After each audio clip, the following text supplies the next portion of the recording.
He had to protect Lucy. That was the only thought in his head, the only thing that mattered. The sun was a hammer, beating down on the dusty street of Copper Creek. It was 1887, and the world was made of grit and splinters. Danny Fletcher, all of 14 years old but feeling 100, stood before the man they called Ezra Blackwood. Behind him, his little sister Lucy, just 9, was a ghost clinging to his sleeve. Her blonde hair was a tangled mess, her blue eyes wide with a terror she didn't fully understand. In her arms, she clutched a threadbare doll named Annie. It was the last piece of their mother they had left. Ezra Blackwood was a mountain carved from granite and leather. He was tall, broad, with a graying mustache and eyes that didn't just look at you, they looked through you. His hand rested on the butt of a pistol that looked like it had seen its share of trouble. "Please, Mr. Blackwood." Danny's voice was a dry crackle. He tried to stand tall, to sound like a man. "I'm begging you." Blackwood's expression was stone. He didn't move. He didn't blink. "The Morrison gang," Danny pushed on, the words tumbling out of him like rocks in a landslide. "They're coming for me. They think I saw them at the bank robbery." He had. He'd been hiding behind some rain barrels, trying to stay out of sight, when the gang had burst out of the bank, their bags heavy with stolen money. One of them, a man with a jagged scar that split his eyebrow in two, had locked eyes with him. Just for a second. But a second was all it took. "I heard him talking," Danny lied, his heart pounding a frantic rhythm against his ribs. He hadn't heard anything. He just knew. He felt it in his bones. "They're gonna kill me so I can't talk." He pushed Lucy forward slightly. "But she don't know nothing. She's innocent. Please, sir, take her with you. To your ranch. Give her a chance." Ezra's fingers tapped a slow, deliberate rhythm on his gun belt. The sound was like a clock ticking down to the end of their lives. "I ain't asking for charity," Danny pleaded, his voice breaking. "She can work. She's smart. She won't be any trouble, I swear it." Lucy's tiny voice was a whisper. "Danny, what are you saying? We promised Mama we'd stay together." The name Mama was a physical blow. Danny flinched but forced himself to kneel, to look into his sister's terrified eyes. He had to be strong for her. "Sometimes," he said, his voice softer now, "grown-ups gotta make hard choices. Mr. Blackwood has a big ranch. You'd have a real bed. Food every day." Tears streamed down Lucy's dirty cheeks. "But what about you?" He forced a smile that felt like broken glass.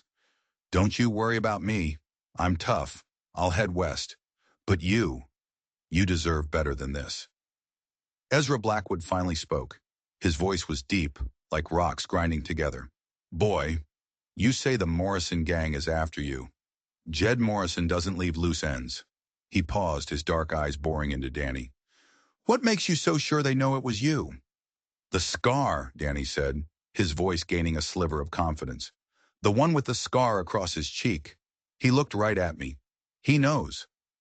Ezra's gaze shifted to Lucy, who was now sobbing silently into her doll. "And you'd die for her?" "She's all I got left," Danny said, his voice thick with an emotion he couldn't name. "Our folks died in the cholera outbreak. We've been on our own ever since. I won't let her die for my mistake." The silence stretched on, thick and heavy. The sounds of the town, the blacksmith's hammer, a creaking wagon, faded into the background. It was just the three of them, locked in this moment of desperation. Then Ezra said something that made the world tilt on its axis. "What if I told you," he said, his voice perfectly neutral, "I might be willing to take both of you?" Hope was a dangerous, fragile thing. Danny's eyes widened, then immediately narrowed with suspicion. "Both of us?" "But sir, I told you. They're after me. I just bring trouble to your door." "Let me worry about the Morrison gang," Ezra said, a strange glint in his eye. "My ranch is well defended. My men can handle trouble." It was too good to be true. Things were never this easy. Life had taught Danny that lesson over and over again, with a cruel and unforgiving hand. "Why?" Danny asked, his voice barely a whisper. "Why would you do that for us? You don't even know us." "I have my reasons," Ezra said cryptically. "Here's the deal. You come with me. Give it a month. If the Morrisons are really after you, we'll find out soon enough. And if they come, he let the sentence hang in the air, a silent promise of violence. We'll deal with them. Lucy looked up, her tears momentarily forgotten. We can stay together? Ezra looked down at her, and for the briefest of moments a flicker of something that might have been kindness crossed his face. That's the idea, little miss. Danny's mind was a whirlwind. This was insane. It was a trap. It had to be. But what other choice did they have? Winter was coming. They wouldn't survive it on the streets. And the man with the scar, his face was burned into Danny's memory. What's the catch? Danny asked, his voice laced with the weariness of a boy who had seen too much. What do you want from us? Work, Ezra said simply. Everyone on my spread earns their keep. You'll work for me.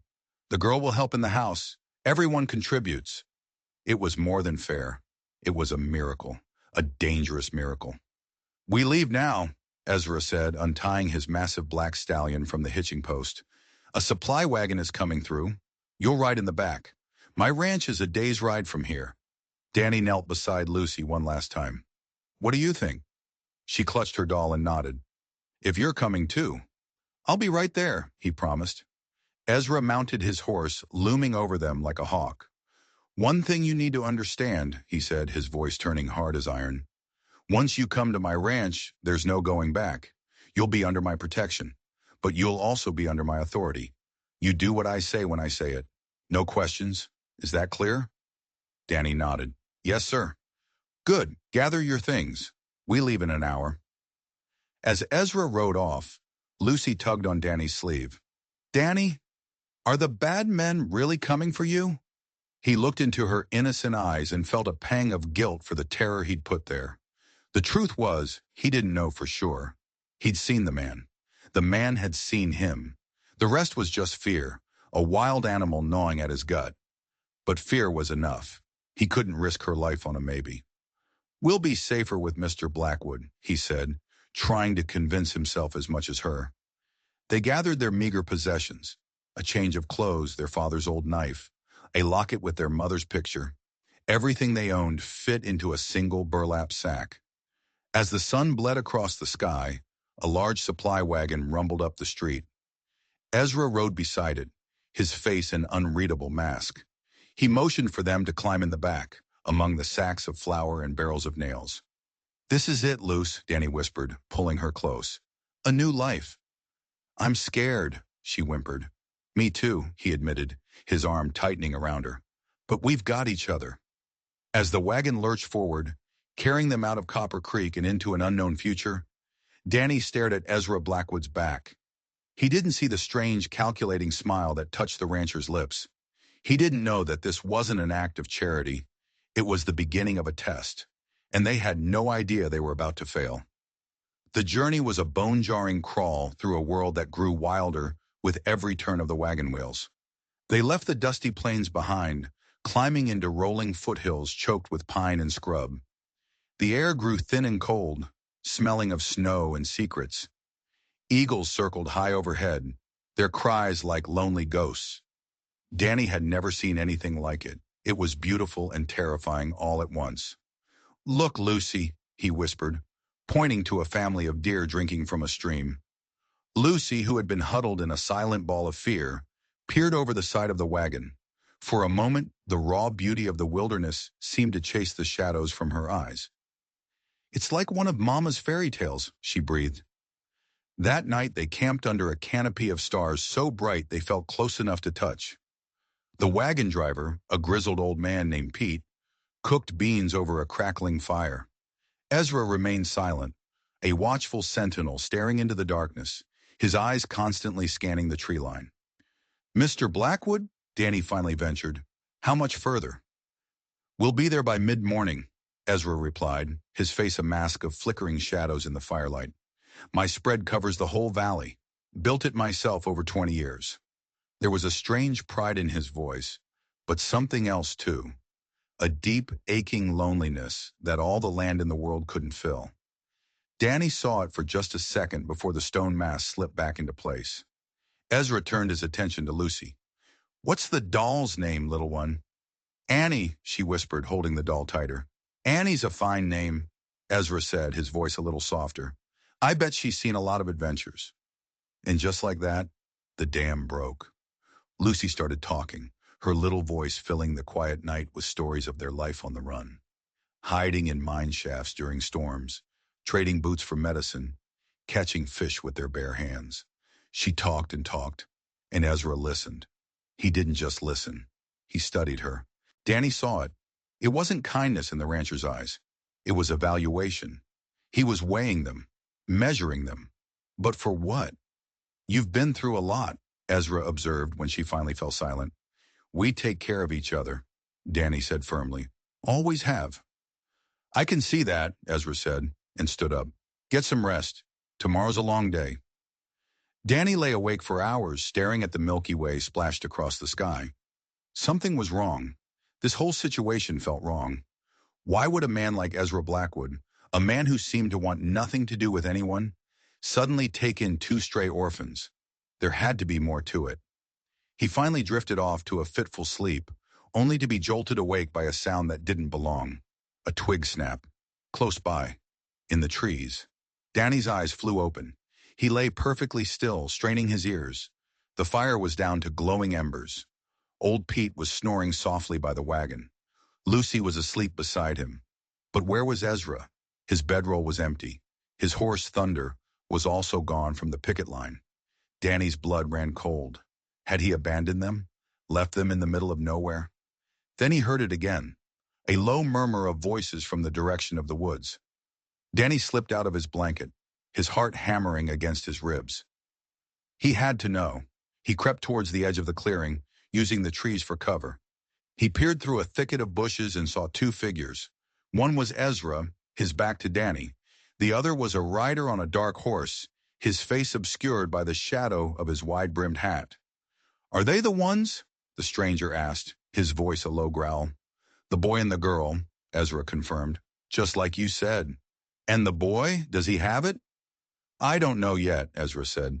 He hasn't shown any sign, but he's strong, stronger than he looks, and he's protective of the girl, fiercely so.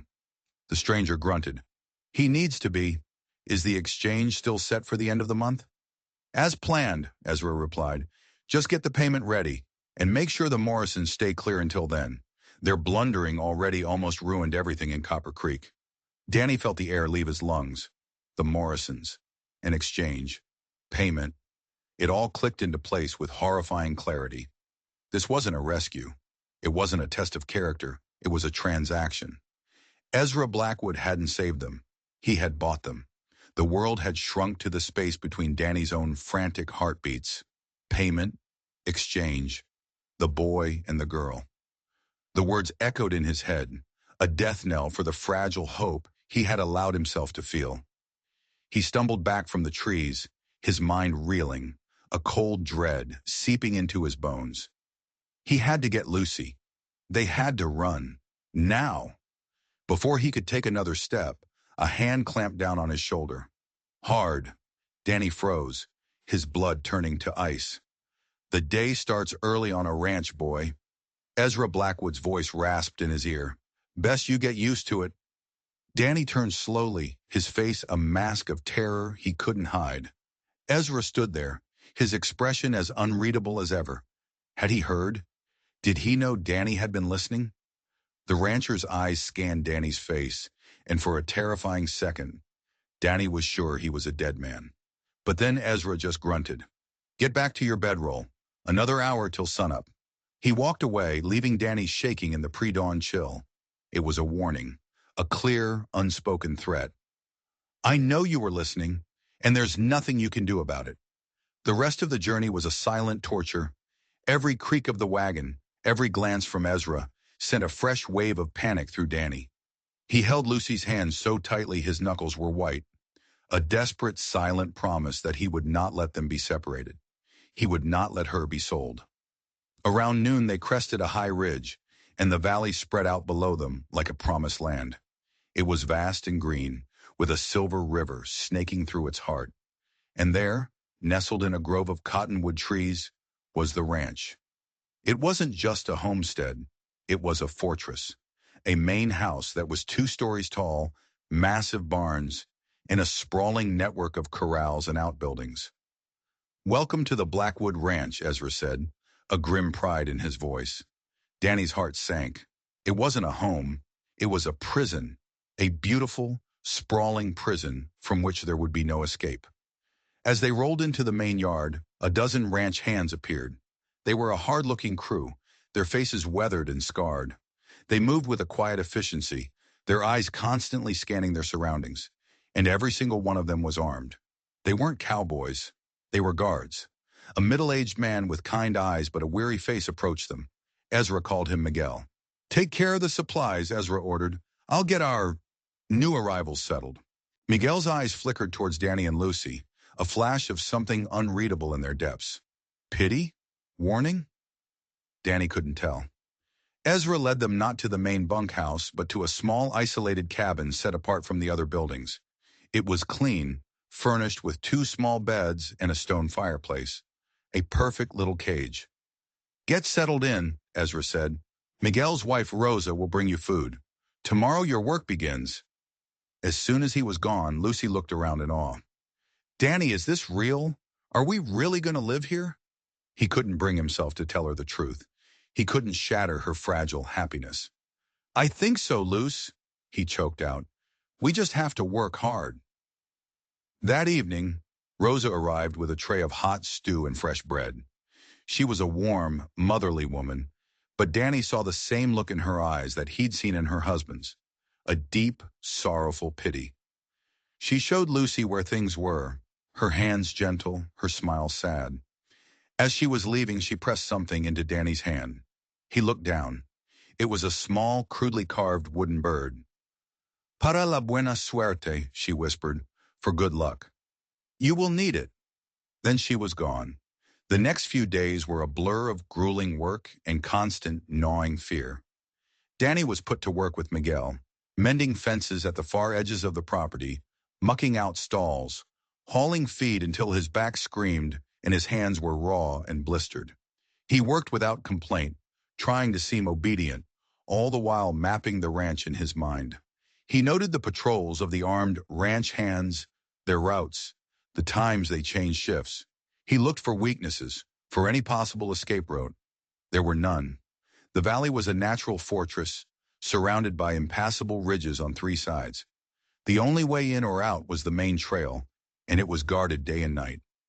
Lucy, meanwhile, was taken under Rosa's wing. She spent her days in the main house kitchen, learning to bake and cook. She seemed happy, truly happy, for the first time in years. The sight of her smiling face was a dagger in Danny's heart. She had no idea the monster's den they were in. She had no idea that her laughter echoed in the halls of a man who was planning to sell them. One afternoon, Danny was tasked with helping to break a wild bay mare named Tempest. The horse was a devil, rearing and bucking, her eyes rolling with terror. The other hands couldn't get near her. "She's scared," Danny said quietly, watching from the corral fence. "Someone hurt her bad." He had always had a way with animals, a quiet patience that seemed to soothe their fears. Ignoring Miguel's warning shouts, he slipped between the rails and into the dusty corral. "Easy, girl," he said softly, his voice a low murmur. "I know what it's like to be scared, to not know who to trust." He didn't approach her directly. He just stood there, talking to her, telling her about him and Lucy, about their parents, about the cold nights and the empty bellies. He poured all his own fear and loneliness into his words. Slowly, miraculously, the horse began to calm down. Her ears twitched. Her frantic breathing slowed. She took a hesitant step towards him, then another, until her soft muzzle was nudging his outstretched hand. The other hands watched in stunned silence. "You have a gift, muchacho," Miguel breathed, his eyes wide with awe. As Danny left the corral, his heart a little lighter for the first time in days, he saw Ezra Blackwood watching him from the porch of the main house. The rancher's face was unreadable, but there was a new intensity in his gaze, an unsettling, predatory focus. That evening, Ezra came for him. "We need to talk," he said, his voice flat. He led Danny to a small rise overlooking the ranch.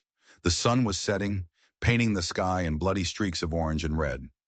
Miguel tells me you have a way with animals, Ezra began, his eyes fixed on Danny's face.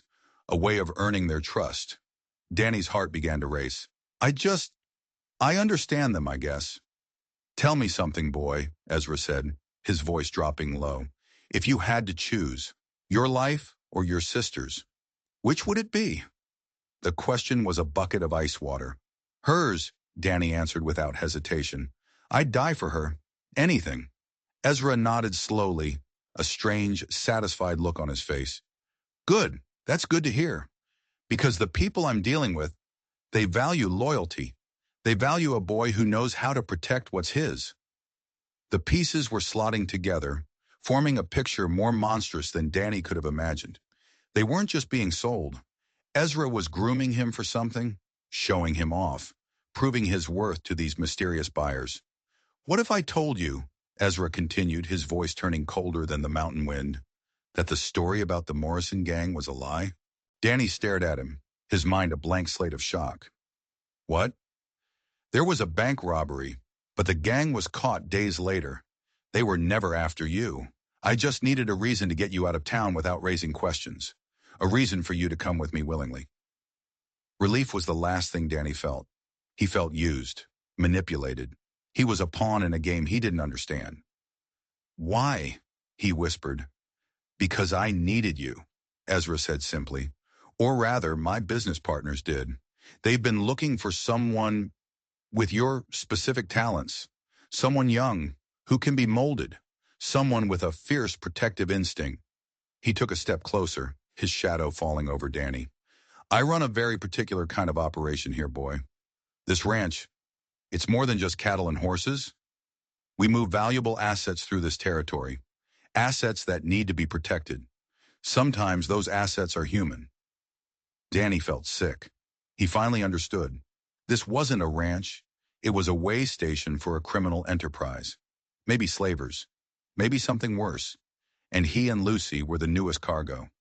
You and your sister are the down payment for a new, very profitable partnership, Ezra explained, his voice devoid of any emotion. They were very specific. They wanted a matched pair, a boy with fire in his belly and a girl to keep him compliant. He put a heavy hand on Danny's shoulder. You showed me today with that horse that you have what it takes. You can earn trust. You can control the fearful. You will serve them well. Danny's world shattered into a million tiny pieces. The kindness, the food, the bed. It was all a lie.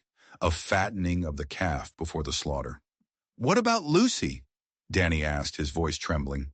A cruel smile touched Ezra's lips for the first time. Oh, she'll be very well taken care of. They have a special place for pretty little things like her. That night, as Danny lay in his bed, staring into the oppressive darkness, he knew what he had to do. He couldn't fight Ezra. He couldn't fight his army of guards. But he could run. He would get Lucy out of this place, or he would die trying. He waited until the dead of night, until the only sound was the wind howling through the valley. He crept over to Lucy's bed and gently shook her awake. Luce, wake up, he whispered urgently. We have to go now. She rubbed her eyes, confused. Danny, what's wrong? No time to explain. Just get dressed. Quietly. He had a plan. A desperate, foolish plan. He'd steal 2 horses from the corral and ride for the high country. They might freeze. They might starve. But it was better than the fate Ezra had planned for them. They slipped out of the cabin and into the freezing night. The moon was a sliver of bone in the black sky. They crept through the shadows, their hearts pounding in their chests. The corral was just ahead. They were almost there. Suddenly, the entire ranch yard was flooded with light. Lanterns flared to life on all sides. Figures emerged from the darkness, rifles in their hands. They were surrounded. And standing on the porch of the main house, a lantern held high, was Ezra Blackwood. Beside him stood Miguel and Rosa, their faces etched with despair. Going somewhere, boy? Ezra's voice boomed across the yard, dripping with mock disappointment. Danny pushed Lucy behind him, his father's small knife clutched in his hand. It was a pathetic weapon against so many guns, but it was all he had. I knew you had spirit, Ezra said, walking slowly towards them. That's why they want you.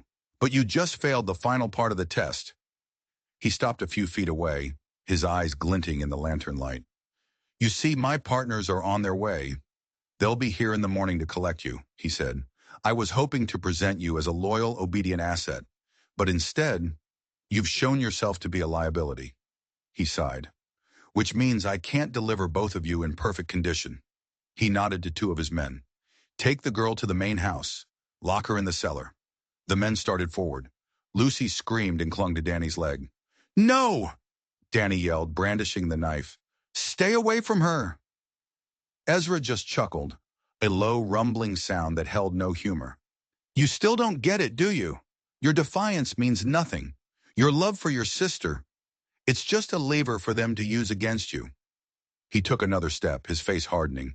But maybe there's a way to salvage this, a way to prove your ultimate loyalty. He drew the massive pistol from his hip. The click of the hammer being pulled back echoed in the dead silence of the yard. He didn't point it at Danny. He pointed it at Lucy. The test has changed, boy, Ezra said, his voice as cold and empty as the night sky. They only need one of you to be broken, so you have a choice. You can swear your undying loyalty to me and our new associates, and your sister lives. Or you can keep fighting, and I'll kill her right here in front of you. Time stopped. The cold night air, the ring of armed men, the terrified sobs of his sister. It all faded into a single, blinding point of light. The dark, round muzzle of Ezra's pistol aimed directly at Lucy's heart. What's it gonna be, boy? Ezra's voice was a venomous whisper. Your pride or her life? You have 5 seconds to decide. Danny's mind screamed. This was it. The final cruel turn of the screw. Every instinct told him to drop the knife, to beg, to promise anything. He had to save Lucy. That was all that mattered. 4? But a new thought, cold and sharp as a shard of ice, pierced through his panic. Ezra had been testing him from the very beginning.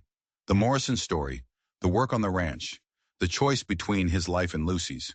It was all a game, a performance to gauge his reactions.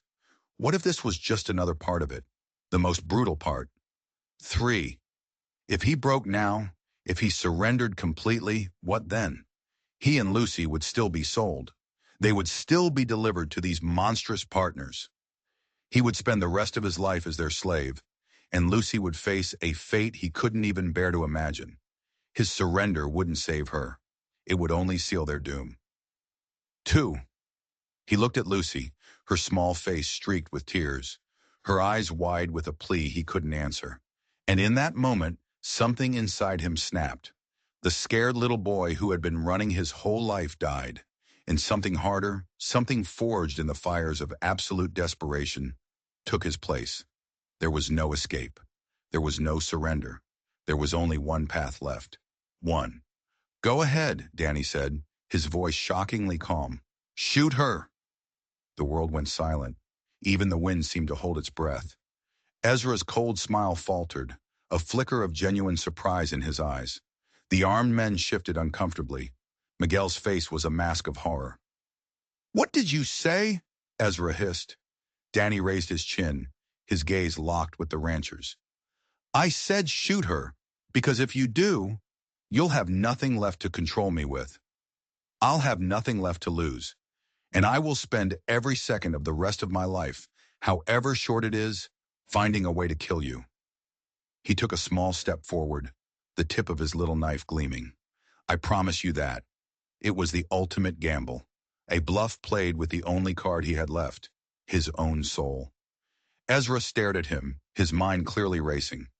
This was not the reaction he had expected. He had expected tears, begging, a complete and total collapse. He hadn't expected this cold, terrifying defiance. For a long, agonizing moment, Ezra's finger tightened on the trigger. Danny's heart stopped. He had miscalculated. He had killed his own sister. Then a slow, strange smile spread across Ezra's face. It wasn't the cruel smile from before. It was something else entirely. Something that looked almost like approval. He lowered the pistol. Miguel, Ezra said, his voice filled with a strange new energy. Take the girl inside.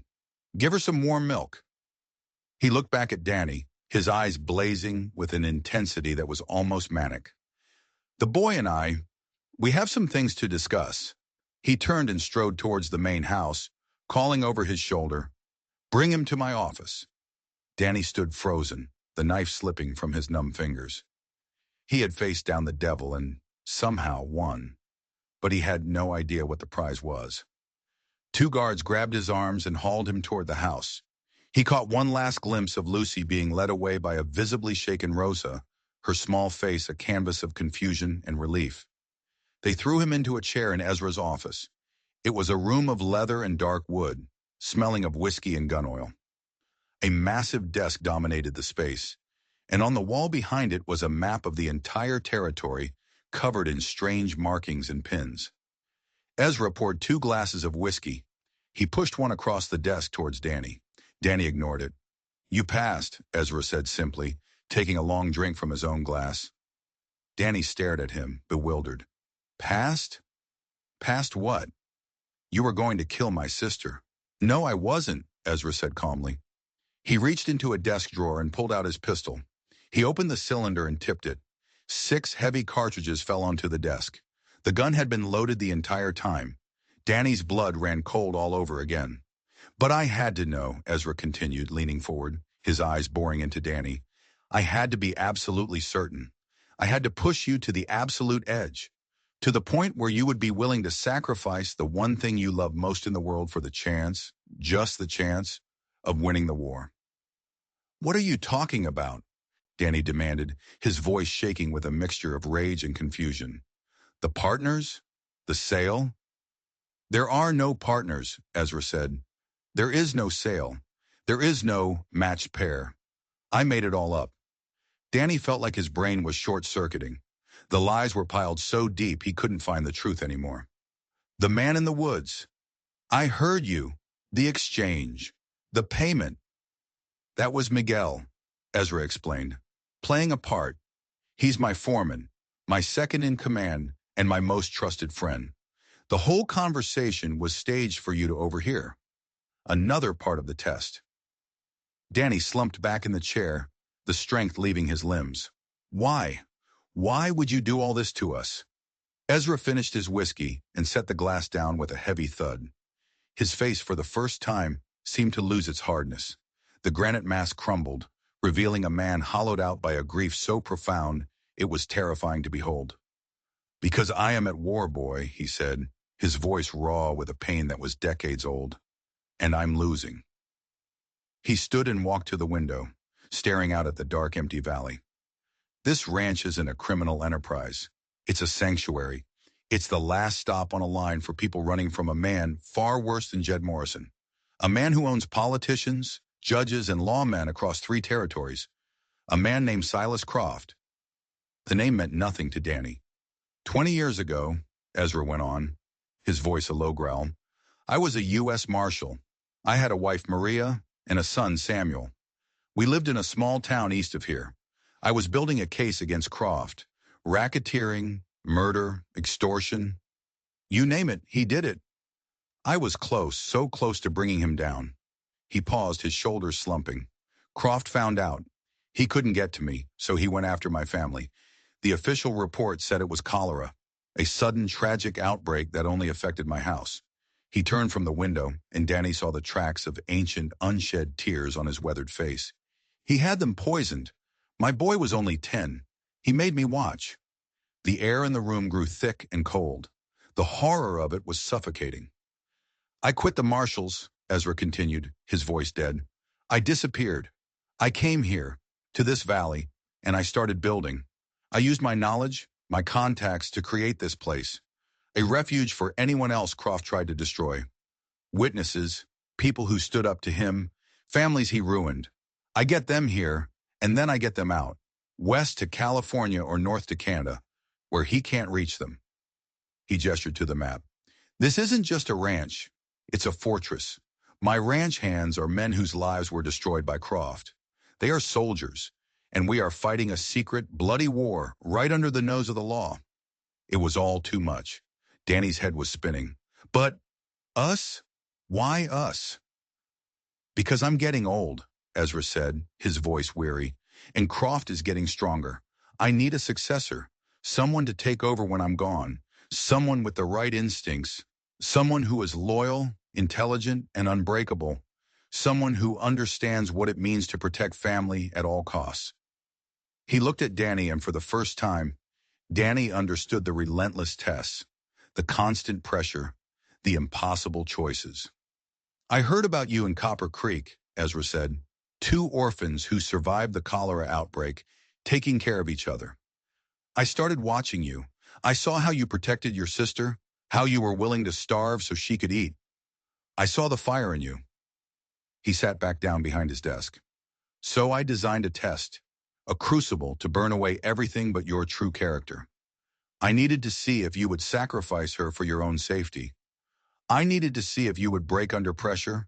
And tonight I needed to see if you had the steel to make an impossible choice, to sacrifice a single battle to win the war. He leaned forward. When you told me to shoot her, you weren't sacrificing her. You were making a strategic choice. You correctly identified that her life was my only leverage. You chose the only path that gave you a chance, however slim, of victory. That's a choice a commander has to make. It's a choice I've had to make a dozen times. Danny was speechless. The entire world had been turned inside out. He wasn't a victim. He was a candidate. This is your choice now, Danny, Ezra said, his voice quiet but firm. You can walk away. I'll give you and Lucy enough money to start a new life anywhere you want.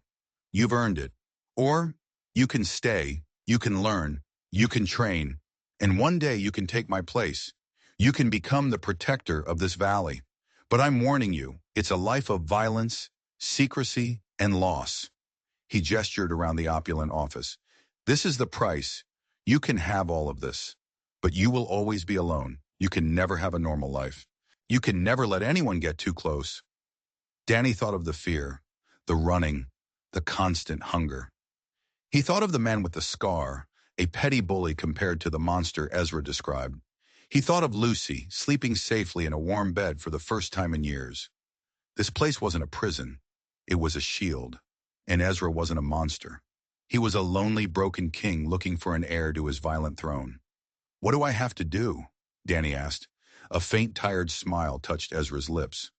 First, you have to stop thinking like a boy who's running for his life, and start thinking like a man who has something to protect. Suddenly, the bell in the main yard began to ring, a frantic, clanging alarm that shattered the night. Miguel burst into the office, his face pale, a rifle in his hand. Patron, he gasped. Riders, 6 of them, coming up the main trail. They're not ours. Ezra was on his feet in an instant, the weary old man gone, replaced by the hardened commander. He strapped on his gun belt and grabbed a rifle from a rack on the wall. Croft? He snapped. The lookout thinks it's the Morrison gang, Miguel said. Ezra and Danny exchanged a look of pure shock. That's impossible, Ezra breathed. They were caught. They're in jail. Apparently not, Miguel said grimly. And they don't look like they're here for a friendly visit. Ezra stared at Danny, his eyes dark and serious. It seems, boy, he said, tossing a loaded revolver across the desk to him. Your training starts now. The revolver felt heavy and cold in Danny's hand, an unnatural weight for a boy who had only ever fought with his fists and his wits. The ranch, which moments ago had been a place of shocking revelations, was now a whirlwind of disciplined chaos. Men shouted orders in low, urgent tones. Lights were extinguished. Heavy wooden shutters slammed over windows, turning the main house into a timber and stone bunker. Miguel, get the men on the north wall. Use the Winchesters. Ezra barked, his voice the unquestionable authority of a seasoned general. Rosa, take Lucy and the other women to the storm cellar. Bar the door from the inside and don't open it for anyone but me or Miguel. Understand? Rosa, her face grim but resolute, nodded once and disappeared into the house. Ezra turned to Danny, who stood frozen in the middle of the chaos. Boy, stay with me. You know how to use that? Danny shook his head, his mouth dry. My pa had one. Never let me touch it. Point it at the thing you want to fall down and pull the trigger, Ezra said gruffly. Stay behind cover and don't shoot until they're in the yard. Every bullet counts. He pushed Danny towards a window on the second floor of the main house, a narrow slit that offered a commanding view of the main trail leading into the ranch yard. Down below, Ezra's men, no longer ranch hands but a small, determined militia, took up positions behind wagons, water troughs, and stacked barrels. The sound of hoofbeats grew louder, a thunderous drumming that seemed to shake the very ground. Then they appeared, 6 riders emerging from the darkness like wraiths. They weren't just a gang of bank robbers. They were heavily armed, moving with a confidence that spoke of more than just petty crime. And leading them, his face illuminated by the pale moonlight, was the man with the jagged scar across his cheek. "Blackwood!" the man bellowed, his voice echoing across the yard. "We know you're in there. We're here for what you owe us."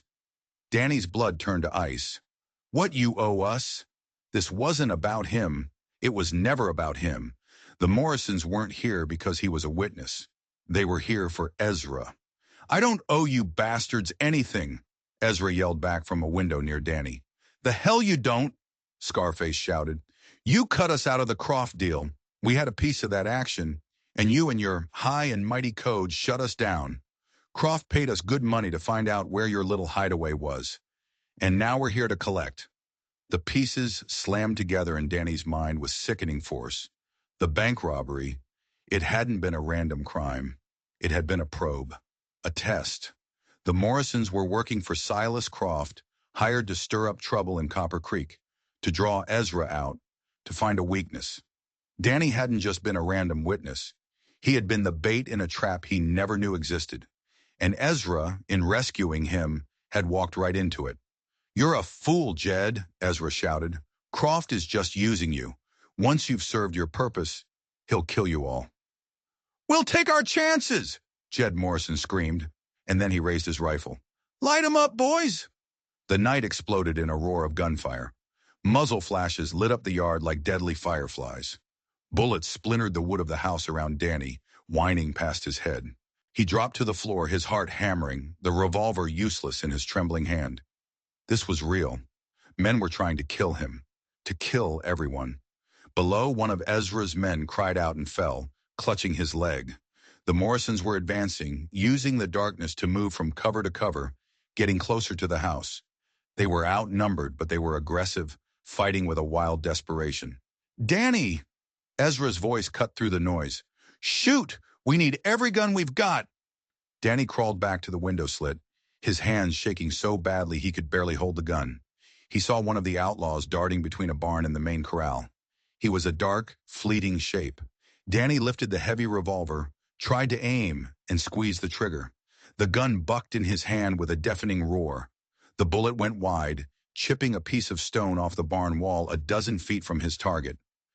The outlaw laughed and fired back, the bullet thudding into the wall just inches from Danny's face. He scrambled back, his ears ringing, the smell of gunpowder thick in his nostrils. He was useless. He was going to get them all killed. He thought of Lucy, huddled in the dark cellar, listening to the sounds of the battle, and a wave of shame and fury washed over him. He had promised to protect her.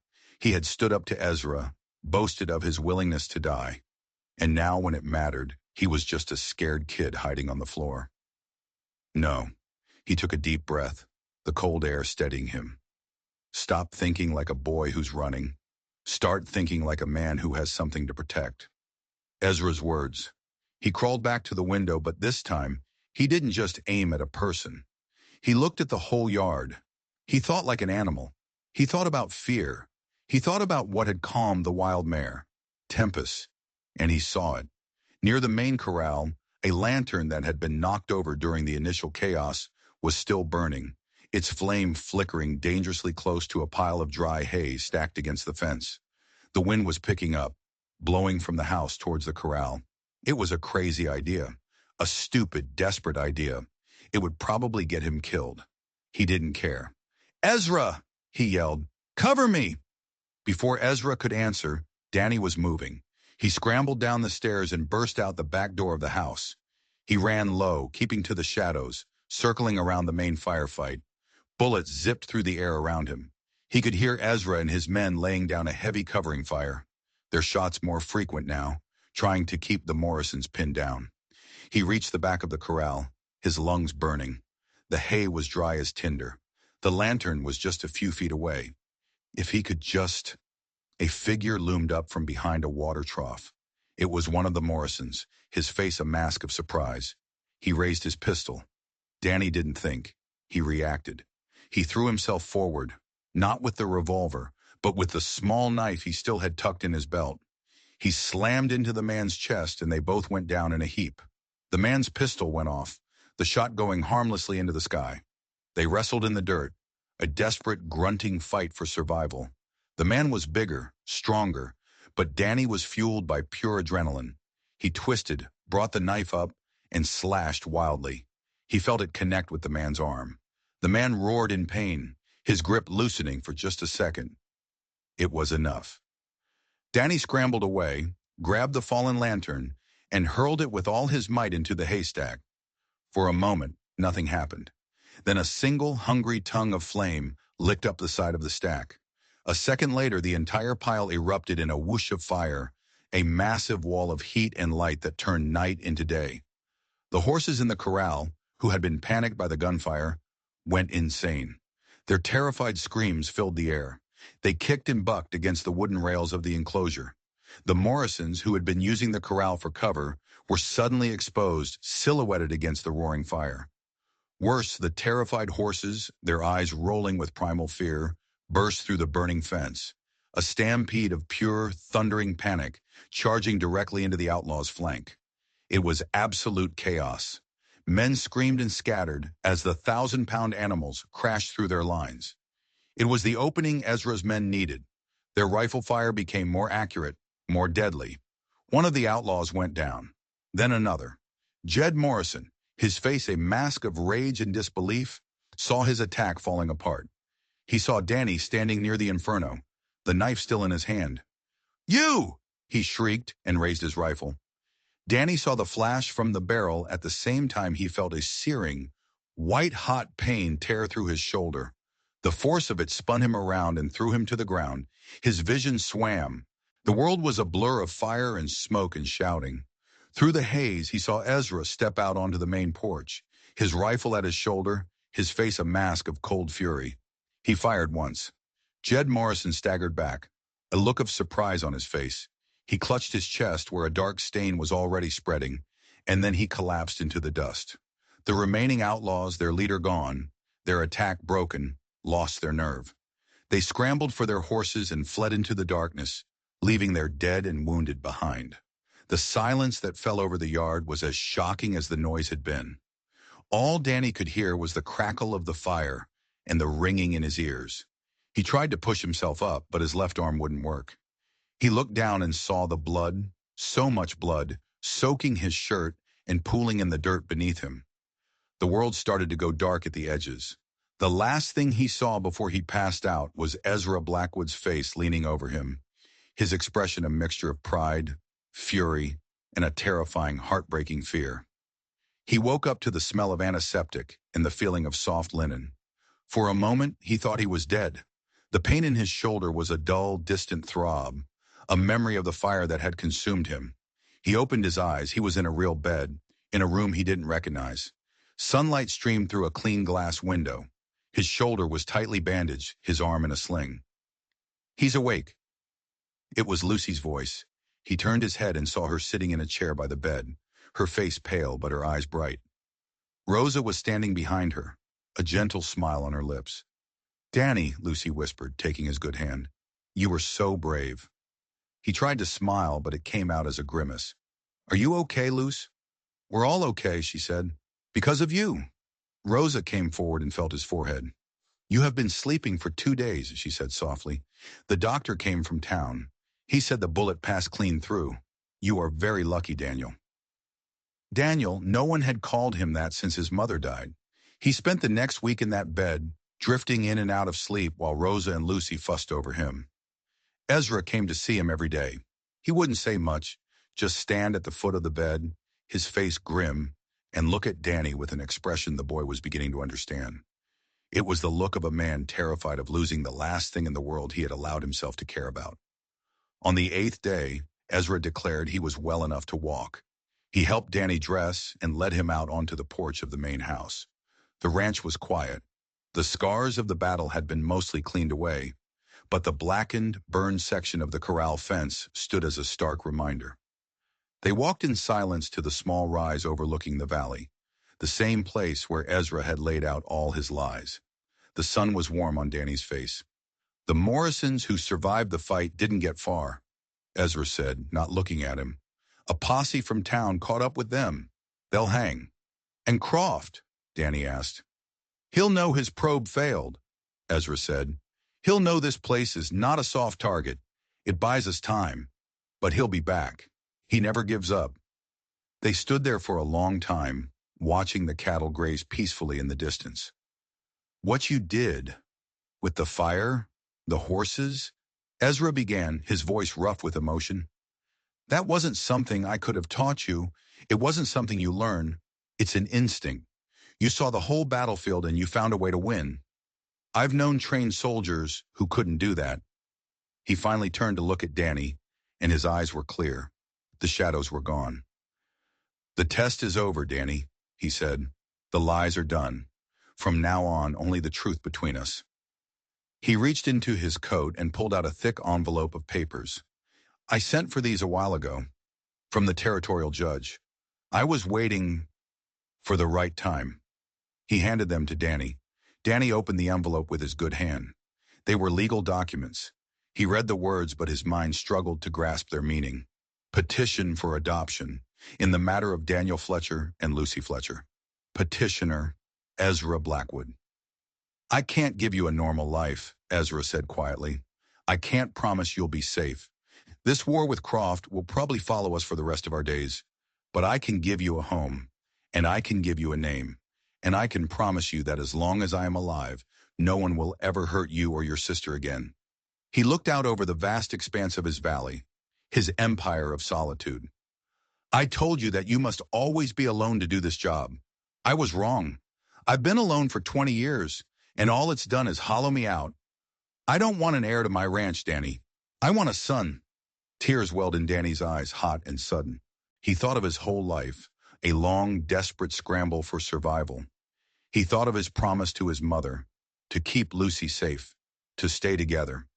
He thought he had failed, that he had dragged her into a world of violence and death. But standing here on this hill, with the adoption papers in his hand, in a future he never could have imagined stretching out before him, he realized he hadn't failed at all. He had found it. The one thing they had been searching for all along, a family. Come on, Ezra said, putting a hand on Danny's good shoulder, his touch surprisingly gentle. Lucy is helping Rosa make a pie. She said she's not cutting it until her big brother's at the table.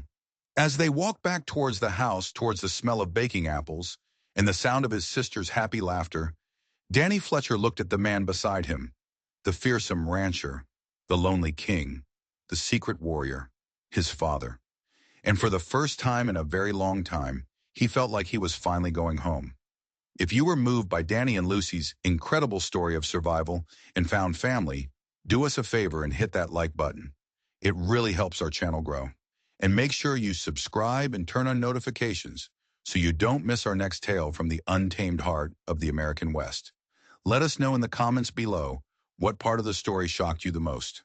Thanks for watching, and until next time, keep your powder dry.